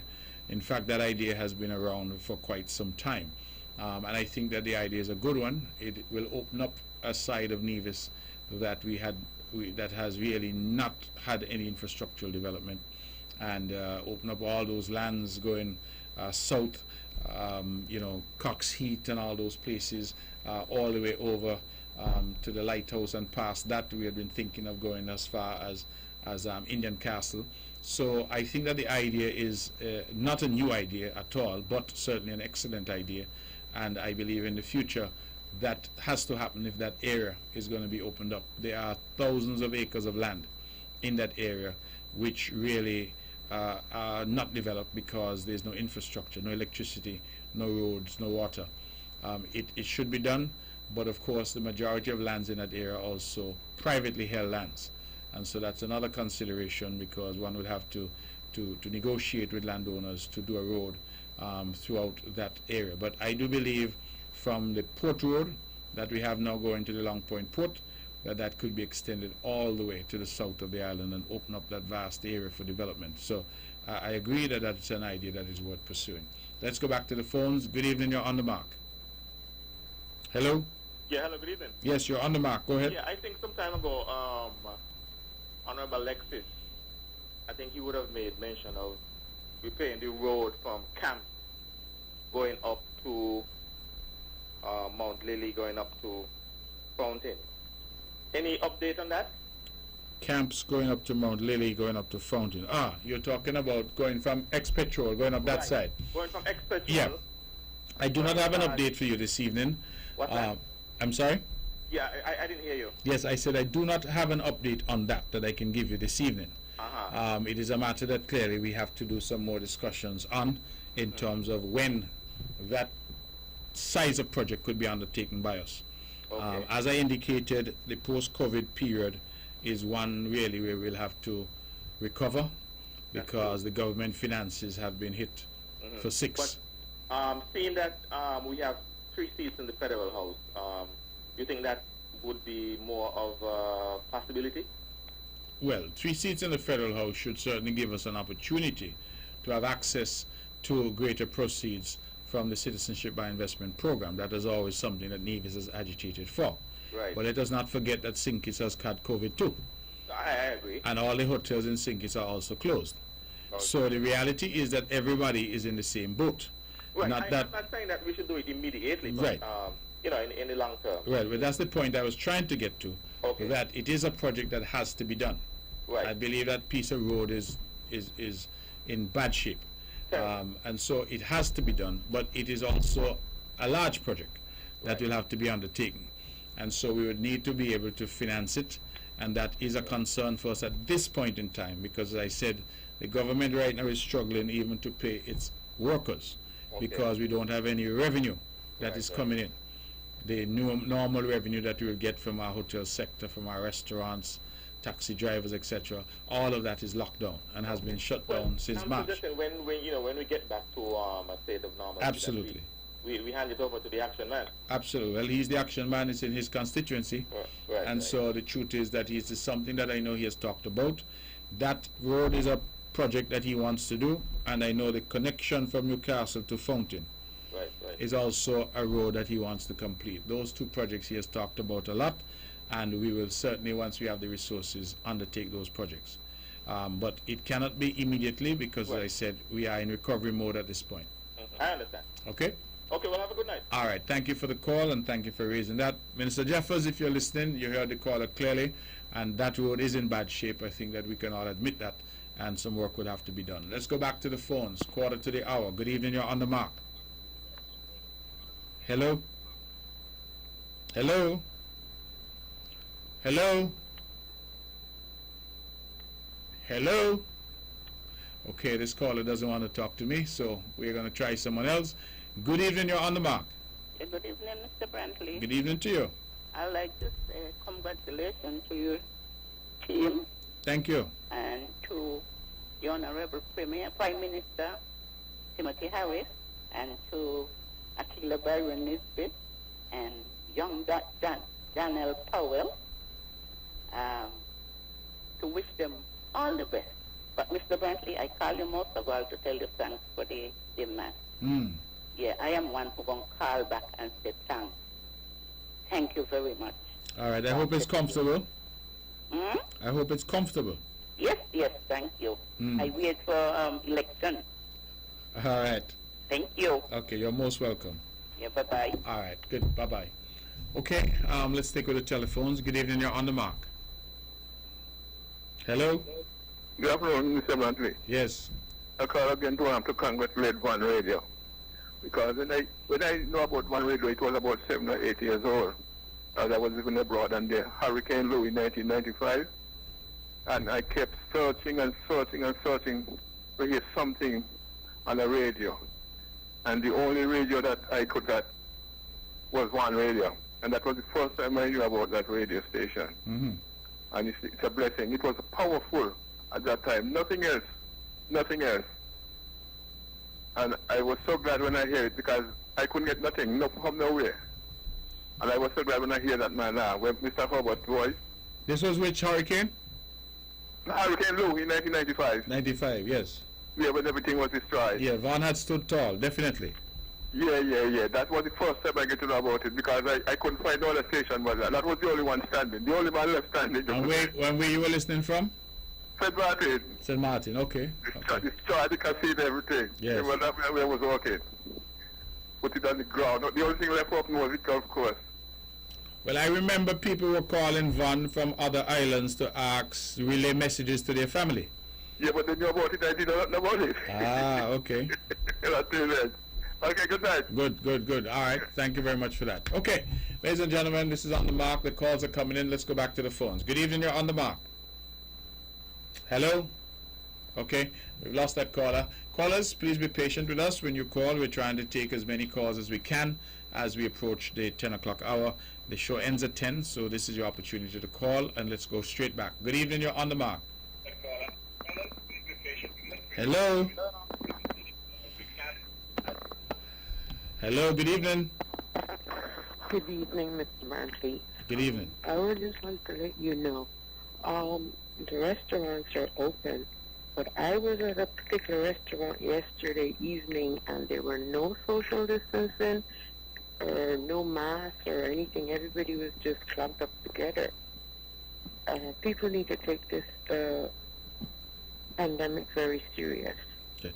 Well, what we're doing is, of course, we have a task force that is going around, and so we are hopeful that restaurants, bars, everybody is being allowed to reopen, but they must take the necessary precautions. And so those that refuse to are going to pay the price. It's as simple as that. So we are hopeful that what you're describing is not become common practice. I hope not. All right? I hope not. Thank you very much. All right. Thank you very much for the call. All right. Good. Ladies and gentlemen, this is On the Mark. I'm your host, Mark Brantley. And, of course, we're inviting your calls to be a part of this show this evening. Let me go straight back to the phones. Good evening. You're On the Mark. Hello? Okay. That caller isn't there. It seems that some folks are calling, opening the line, but not saying anything. So we are asking you, please, if you want to be a part of the show, then when we answer the phone, you say what you need to say. Let's go back again. Good evening. You're On the Mark. Hey, Mark. Yes. Hello? Hello, Mark. Yes, you're on the air. Go ahead, please. Hey, I'm coming from the Virgin Islands, man. How you doing? I'm doing for my number 11 team, man. Yes, Just like your grandfather, man. His grandfather named Supper, you know. The grandfather name what? Supper.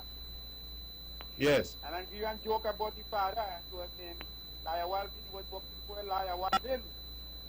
So he used to let down a camp. Liar Walvin had a house down a camp. So he let down a camp and come and Hill. Come and drink with us because he come from Brick Hill. So somebody tell Liar Walvin he not stay down in the house. So he go back down the house. Liar Walvin come down to the house and knock at the door. And he bust the window with a machete, tell him, you better effing come good, don't come back here again. Liar Walvin never come back at camp. So Alex is determined, man. Alex is a determined man. All right. Well, thanks for the congratulations. Congratulations to him, man. And you, man. I see your cousin. I saw your cousin yesterday. You, man, we drink a smoothie together. Which one? Which cousin? The one who live a welcome, man.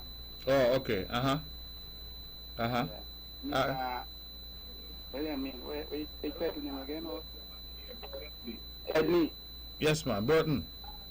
Yeah. Yeah. Tomorrow, you're going to hear me on the phone, man. All right. Well, tell him I say hello, This okay? is Henry Cole, you know. This is Henry Cole. Yes, man. All right. Well, tell... All right, man. All the best, man. Good. Well, tell Burton and the family I say hello, okay? All right. And thanks for your call, and God bless you. Stay safe.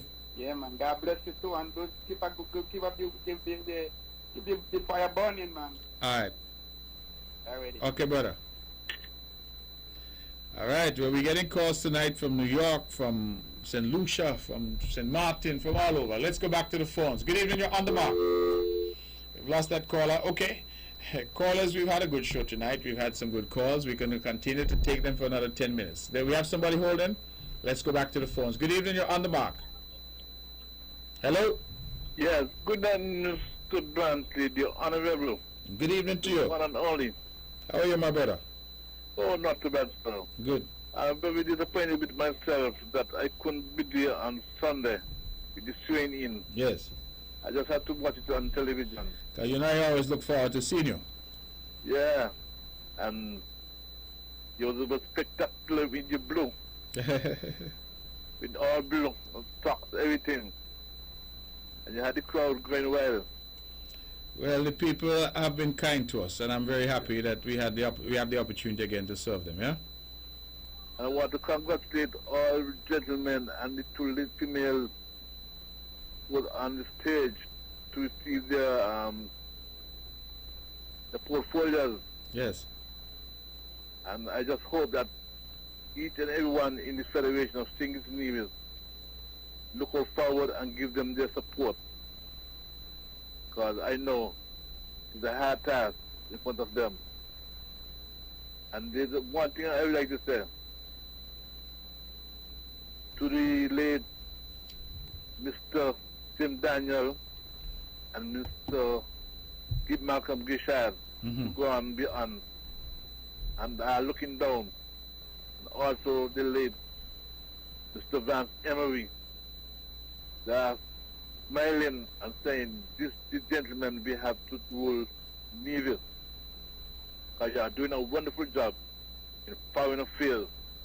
And I told somebody, Mr. Brantley is going to get back foreign affairs because he's doing a wonderful job for the Federation of Singers and Nevis. But one thing I'm very disappointed of Mr. Sam Condor making you look small. Why? Even though that he was ambassador in the UN, he should have stayed there and do what he has to do and make you feel more proud of him. But cannot tell people what to do. He drum ship and he have to live with the consequence of today. Well, but let us, however, give the Honorable Sam Condor his due, that he is he's entitled to his position. We may not agree with it, but he's entitled to his position. I think that in our country, and I pride myself always in saying that we are a mature democracy, we have to respect the fact that not everybody is going to agree with a particular position. And some may agree with a position for a while and then change their view. You know that is the case. There are some who are supporters of Dr. Douglas who shifted, and others who obviously supported Pam and would have shifted over the years. This is the nature of politics and the nature of things. People are allowed to change their mind. So we may not agree, but I think at least let us respect the fact that people have that right, just as we have that right, yeah? Yeah, I understood he have that right, yes. But still, where he was better off than where he is today. Because when he has to say, well, the Honorable Mr. Brantley, who is Foreign Affairs, and put him in the UN, he should have said, look, I cannot disappoint Mr. Mark Brantley. I cannot disappoint Mr. Mark Brantley and also the Prime Minister and other ministers in that cabinet. I have to work with them and let me move on until when it's due time for I to say, well, I think I had enough and let somebody take over. But jumping ship at a time, a crisis like this, was very bad. But according to what you said, that's his point of view, and he did what he had to do, and they had put in somebody now in that position, what he had to fulfill for the Federation of Singers and Nevis. But anyhow, the Lord is looking down on each and every one in the Federation. So what you thought of the swearing-in? Well, the swearing-in was absolutely good. The only thing that is that, you know, the biggest thing that they have here, that people have to be around the mask and to be distant themselves, and that is the problem, that you don't have much people to say, well, the talk was coded in your first term in office. Yes. And that was the only problem. But a lot of people stay home and watch the television, and the more the people that stay home and watch the television could appoint to the more the people that was there in the first term when you know, was training. And the Governor General, he was centered in what he was doing, because he was someone with Dr. Simmons as Attorney General, and he's a man who is a QC and exactly know how to do things, and could be able to give people a little incitement of doing certain things, because as a man of knowledge, and you have to learn from him. Even though you have a mistake, he will come correct you. And I think his training was tremendous, and everybody who get their portfolio was happy, and the whole crowd was pleased of the performance of Team Unity having a second term in office. And I want to say thank you all very much for being in office for a second term, and you're going to be more than a second term. You have a pleasant night. Thank you, my brother. All right, we have about 4 minutes left. We perhaps can take 1 or 2 more calls. 869-469-1616 and 869-469-1700. This is Von Radio. This is On the Mark. Straight talk across the Narrows. I believe we've had a good show tonight. We've had a number of calls from different people. We've had a number of calls from different parts of the world. It is a marvel, I suppose, of technology, modern technology, that people can reach us from wherever, from near and far, and people can listen from near and far. And so we're grateful to all of those who have taken the time to call, and the legions of listeners. People have tuned into this show religiously for the past 14 years, and I thank them for their support. I thank them for listening. I thank them for calling. Many have this show as a staple every Wednesday from 8 to 10, and we couldn't survive without their support, and so I thank them certainly for that. And to Von Radio, who celebrates 32 years tomorrow, I want to thank them for being such a critical part of this nation of St. Kitts and Nevis and this island called Nevis. They have really been part and parcel of our development practically since independence, in terms of proximity of time and space, because it was not long after we became independent that Merritt Herbert had this idea and put Von Radio in the hands of Webbo, his nephew.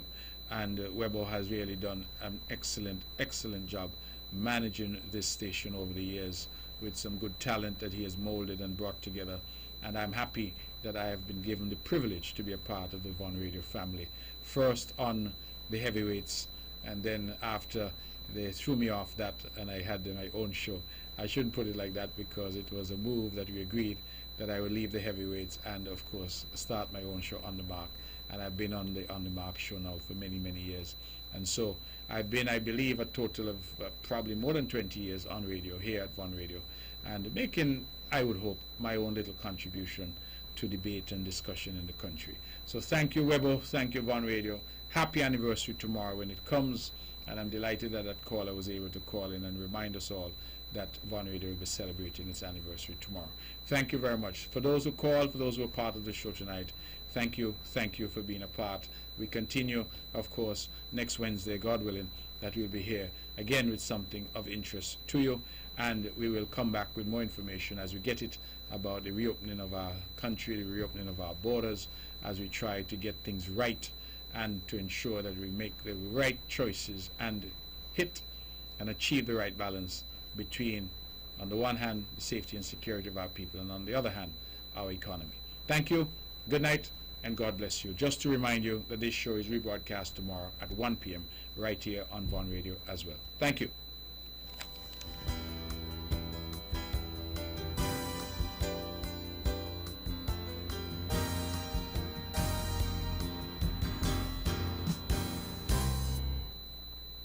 The views and opinions expressed on the preceding program were solely those of the participants and do not necessarily reflect the views